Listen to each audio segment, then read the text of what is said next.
Hello friends, मैं संदेश अपने यूट्यूब चैनल पर आप सभी लोगों का स्वागत करता हूँ। वर्क्स ऑफ ग्लेशियर पार्ट एक में हम लोगों ने 59 लैंड फॉर्म्स कंप्लीट कर लिए थे और 59 के बाद अब हम लोग 60 से शुरू कर रहे हैं। इसमें हम लोग पिछले वाले पार्ट में, अगर आपने नहीं देखा तो उसको जाके देख लीजिए। तो जैसा कि अभी मैंने बताया कि 59 स्थल रूपों का अध्ययन हमारा हो चुका था। मैंने पहले सोचा था कि मैं एक ही में बनाऊंगा, लेकिन जब मैंने देखा कि 30 मिनट से ज़्यादा का लेक्चर हो चुका है और हम लोग अभी 59 तक पहुंचे हैं, तो मैंने उसको वहीं स्टॉप कर दिया। और फिर मैंने बताया था कि अब हम अगले पार्ट में आगे कंटिन्यू करेंगे। तो ये पार्ट 2 है। हम लोग अब 60 से कंटिन्यू करते हैं। वर्क्स ऑफ ग्लेशियर मतलब हिमानी से या हिमनद से जो भी हमारे लैंडफॉर्म्स बनते हैं उसकी यहाँ पे लिस्ट है। यू शेप्ड वैली, यू आकार की घाटी, जैसे नदी या जो रनिंग वाटर है वो वी आकार की घाटी बनाता है, उसी तरीके से जो हमारा ग्लेशियर या हिमनद है या जो हिमानी है वो यू शेप्ड वैली का फॉर्मेशन करता है। हैंगिंग वैली लटकती घाटी, सर्क और कोरी। टॉर्न, जब सर्क में एक लेक का फॉर्मेशन हो जाता है तो उसको हम सर्क लेक कहते हैं या उसे टॉर्न भी कहा जाता है। Arete, horn, nunatak, crag and tail. Crag and tail की दोस्तों हिंदी होती है श्रृंगपुच्छ। यहाँ तो इन सब की हिंदी तो सेम है, यहाँ मैंने हिंदी नहीं लिखी है। जैसे इसकी हिंदी हो जाएगी यू आकार की घाटी, हैंगिंग वाले की हिंदी में आप लिखेंगे लटकती घाटी। सर्क, टार्न, अरेत, हॉर्न, ये सब की जो इसका इंग्लिश है वही इसकी हिंदी भी है, तो इसलिए मैंने यहाँ लिखा नहीं है, बट मैं आपको बता दे रहा हूँ। रॉश मुटोने, रॉश मुटोने को हिंदी में हम बोलते हैं भेड़ पीठ शैल। जैसे कोई भेड़ बैठी हो तो ऐसा देखने में प्रतीत होता है, इसलिए इसके लिए हम भेड़ पीठ शैल शब्दावली का प्रयोग करते हैं। ग्लेशियल स्टेयरवे, इसके लिए एक बहुत अच्छा सा शब्द है हिम सोपान। और फियोर्ड्स, ये तो फियोर्ड ही है। मोरेन्स, मोरेन्स ये सब डिपोजिशनल लैंड फॉर्म्स हैं। मोरेन्स को हम लोग बोलते हैं हिमोड, क्योंकि जब ग्लेशियर चलता है तो अपने साथ जो भी मलबा लिया रहता है उसका जगह जगह पे डिपोजिशन कर देता है। और इस डिपोजिशन करने के क्रम में चार तरह के लैंड हमारे मोरेन्स होते हैं। Lateral moraine, terminal moraine, medial moraine, ground moraine, तो अलग अलग तरह के मोरेन्स होते हैं। Drumlins, esker, kame, kettle and hummock. और 76 पर है आउटवाश प्लेन। तो ये हमारे दोस्तों 76 तक हमारा हो गया। ये हमारे सभी के सभी ग्लेशियर से बनने वाले लैंडफॉर्म्स हैं। अब इससे ज़्यादा हमको ग्लेशियर से बनने वाले लैंडफॉर्म में हम लोग को नहीं पढ़ना है, इतना हमारा सफिशिएंट हो जाएगा। U shaped valley, hanging valley, cirque और सर्क, ये थोड़ा सा यहाँ मिस्टेक हो गई, इसको हम सही कर दे रहे हैं। ये सर्क के साथ ऑफ नहीं होगा, सर्क या और, मतलब इसको सर्क भी कहते हैं या कोरी भी कहते हैं। सर्क और corrie, tarn, arete, horn, nunatak, crag and tail, roche moutonnee, glacial stairway, fjords, moraines, drumlins, esker, kame, kettle and hummocks and outwash plain. अब हमारा जो आखिरी प्रक्रम है छठा, पेरीग्लेशियल लैंडफॉर्म्स, उनमें अभी हम लोग जल्दी ही सब चैप्टर पढ़े थे। पेरीग्लेशियल वाला 3 पार्ट था इसमें, अभी हम लोग जस्ट इसके पहले इसी को पढ़ रहे थे, तो ये तो बिल्कुल नया नया है, तो आपको याद भी होगा। इसमें इन्वोल्यूशन, अंतर्वलन, हमक्स या गिरिका, palsa, pingo, thermokarst, patterned ground, stone glacier, block fields, block fields को ब्लॉक मीर या फेल्सन मीर भी कहा जाता है, स्टोन स्ट्रीम, प्रस्तर सरिता, अल्टीप्लेनेशन टेरेस, तुंग सपाटीकृत वेदिका, टॉर, नाइवेशन हॉलोज, निवेशन कोटर, पेरीग्लेशियल वैलीज, परिहिमानी क्षेत्रों की जो घाटियां होती हैं वो, फिर कॉकपिट। हाँ, यहाँ पर दोस्तों एक चीज और है, ये पेरीग्लेशियल वैली जो है, पेरीग्लेशियल वैली तक तो आपका परिहिमानी वाला हो गया कंप्लीट। ये बाद में मैंने 90 से लेके 93 तक कुछ चीजें नोट की हैं, जैसे cockpit, cockpit cost, polygonal cost और कोन कॉस्ट। ये क्या होता है? ये जब मैं एक बार ये जो कास्ट वाला हमारा टॉपिक है इसको जब मैं पढ़ रहा था तो वहाँ पर मुझे ये मिला। तो हालांकि ये इम्पोर्टेंट नहीं है, इसलिए मैंने मेन कास्ट वाले चैप्टर में भी इसको नहीं बताया है, लेकिन फिर मुझे लगा कि चलिए इसको भी ऐड कर देते हैं।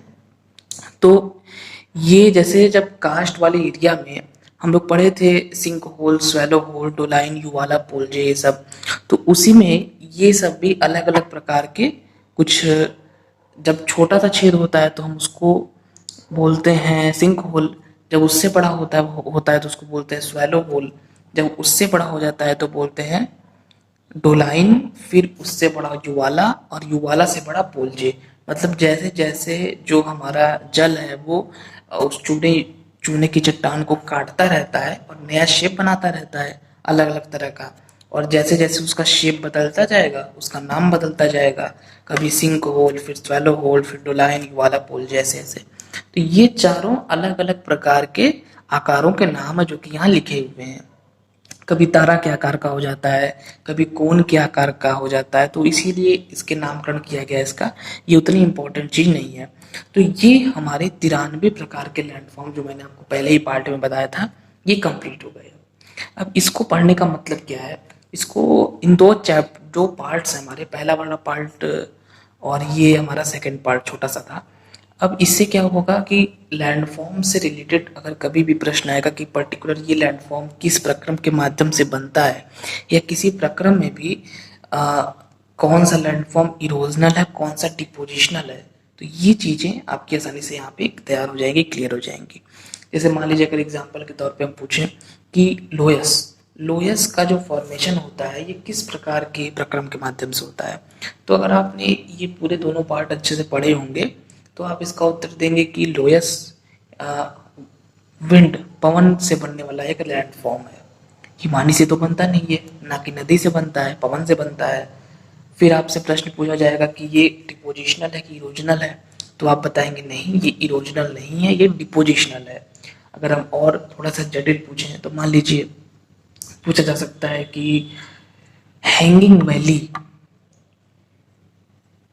पेरी ग्लेशियर लैंडफॉर्म है कि ग्लेशियर लैंडफॉर्म है, तो आप बताएंगे कि हैंगिंग वैली ग्लेशियर लैंडफॉर्म है। रैपिड्स, रैपिड्स क्या है? रैपिड्स आपने पढ़ा पहले पार्ट में कि वाटरफॉल का ही छोटा रूप होता है रैपिड, जो कि एक प्रकार का इरोजनल लैंडफॉर्म में शामिल होता है। किसका? रनिंग वाटर या रिवर के इरोजनल लैंडफॉर्म में शामिल किया जाता है। तो इस प्रकार से इसमें अब आपको करना क्या है, ये तो आपकी लिस्टिंग का काम हो गया। एक A4 साइज का पेपर लीजिए और सबको पूरा नोट कर लीजिए 1 से लेकर 93 तक। अब ऐसा नहीं कि सिर्फ 93 लैंडफॉर्म्स ही होते हैं जो मेन लैंडफॉर्म्स हैं, हालांकि मेन तो इसमें 93 में से शायद 70 या 80 ही मोस्ट इंपॉर्टेंट है, लेकिन मैंने जो कुछ कम इम्पोर्टेंट भी थे वो भी मैंने ऐड किया है, जैसे लास्ट वाले ये सब, इसको भी मैंने ऐड कर दिया। तो इतना सफिशियंट है, लेकिन ऐसा नहीं कि लैंडफॉर्म इतने ही होते हैं, लैंडफॉर्म और भी होते हैं। अगर मुझसे कोई छूट गया हो तो आप कमेंट बॉक्स में लिख सकते हैं, तो मैं भी उसको समझ लूँगा, या फिर अगर कभी वीडियो बनेगा तो मैं उसको ऐड कर दूंगा उसमें। लेकिन मुझे अलग अलग बुक्स जितने भी मेरे पास हैं उनकी स्टडी करने के बाद फाइनली जो मुझे लगा कि जितने को मुझे ऐड करना चाहिए उतने लैंडफॉर्म्स की लिस्टिंग हमने की और उसको यहाँ पे हमने ऐड कर दिया। तो इसमें आप इसकी लिस्टिंग कर लीजिए, और जो इनके निर्माण की प्रक्रिया है वो पता होनी ज़रूरी है। लेकिन निर्माण की प्रक्रिया के लिए जो बाकी सारे चैप्टर्स हैं जहाँ हम लोगों ने डिटेल में बात की है इन सब पे, क्योंकि नदी अपना लैंडफॉर्म कैसे बनाती है इसके 2 से 3 पार्ट हैं, सागरी तरंगों के 2 से 3 पार्ट हैं, तो ये हम लोगों ने काफ़ी डिटेल में अच्छे से इसको अध्ययन किया है। आधे आधे घंटे के 20-20, 25-25 मिनट के लेक्चर्स हैं, कास्ट के 3 पार्ट्स हैं, तो ओवरऑल सबके लगभग 3 से 4 पार्ट्स हैं। तो उसको आप जाके पूरा देख लीजिए एक बार। अगर आपने नहीं देखा है, देखे हैं तो अच्छी बात है, नहीं देखे हैं, अगर देखे हैं तब आपको सिर्फ इस लिस्ट पे काम करना है, तब निर्माण की प्रक्रिया आप समझ चुके हैं। लेकिन अगर आप वो सब नहीं देखे हैं तो उसको जाके एक बार देख लीजिए और इसकी लिस्टिंग कर लीजिए। तो फ्रेंड्स, फिलहाल अब ये अध्याय हमारा यहाँ पे समाप्त होता है। लैंडफॉर्म से संबंधित हमारा पूरा अध्ययन अब कंप्लीट हुआ। बहुत दिन से मैं सोच रहा था कि इसको जल्दी से जल्दी ख़त्म किया जाए, क्योंकि बहुत ही लंबा एक समय लगा इसमें, इतने सारे प्रक्रम हैं कि उनको समझने में काफ़ी ज़्यादा समय लग जाता है। अब मैं एक काम करता हूँ, आपको मैं पूरा जितने भी पेजेस जहाँ जहाँ से मैंने मतलब जो भी नोट किया था उन सब का मैं एक बार आपको पूरा फुल दिखा दे रहा हूँ, जिससे आप उसका स्क्रीनशॉट लेके आसानी से उसको नोट कर सकें। तो उसको आप देख लीजिए और फिर हम मिलेंगे अब अगले अध्याय में। अगले अध्याय में हम लोग किसी नए टॉपिक पे बात करेंगे। तो फ्रेंड्स फिलहाल इतना ही। Thank you.